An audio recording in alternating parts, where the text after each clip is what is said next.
Čitali smo lektire u 6. razredu osnovne škole. Imamo jednu lektiru koja se zove Kameni svatovi. Majka nije bila zadovoljna sa vjenčanjem, pa je proklala i pretvorila u kamen.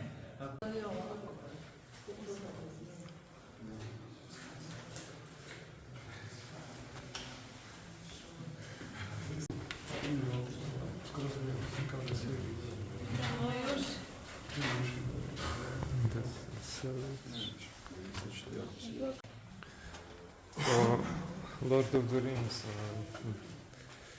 putuje.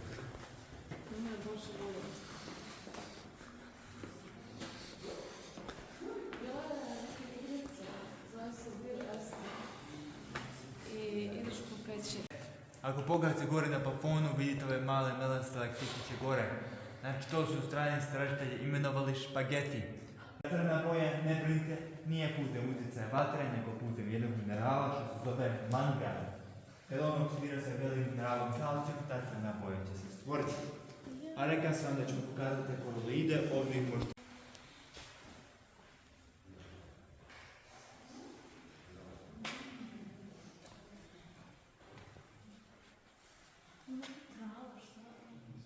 Možda ako ste ikad bili prije, da je to slično.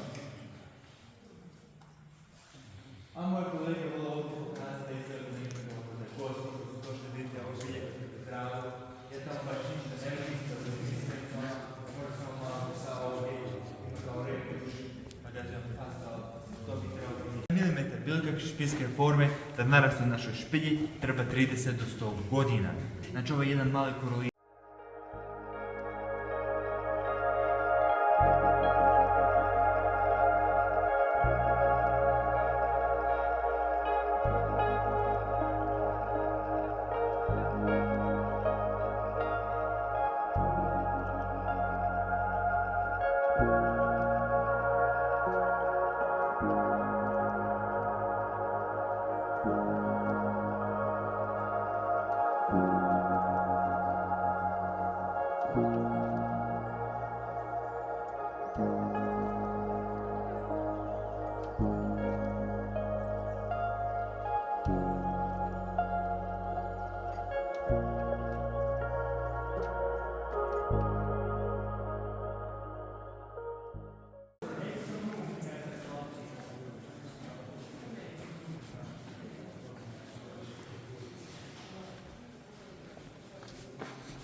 baš veliko.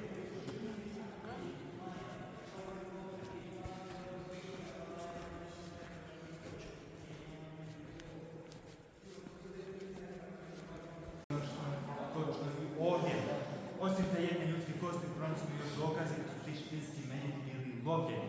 Kakve dokaze? Znači, ožiljke na njihovim kostima od sikire ili na lubanja ili putem kopne, pošuljene. A putem toga smo mi zaključili da su ti medvjedi bili lovljeni. Ali možete zamisliti kako je bilo strašno loviti toliko medvjeda u mraku sa sikirom. To je bilo vrlo strašno, ja to ne bih baš htio raditi, ali oni su to morali. Zašto? Trebalo je njihovo krzno da se nečim mogu kao grijati i trebalo je njihovo mjesto da se nečim mogu hraniti. Izvan špilje u to doba bilo je snijega otprilike 1,5 m veličine, pa je vrlo teško bilo loviti vani, puno lakše je bilo ući unutra i loviti tog špilskog medvjeda koji spavaju svoj zimski san. Ovo je ipak bilo to zadnje mjesto dok je taj naš špilski medvjed ili taj poljeski lovac mogao ući u našoj lovačkoj špilji. Zašto? Znači, ako se okrenete, gledate iza vas. Ako vidite taj prokopani dio tamo dolje, znači, to je država bila reka Vojce se prokopa 1960. godine, kao što bi se ovo napravilo turistička atrakcija. Znači, prije 1960. godine ništa nije moglo proći dalje tamo dolje.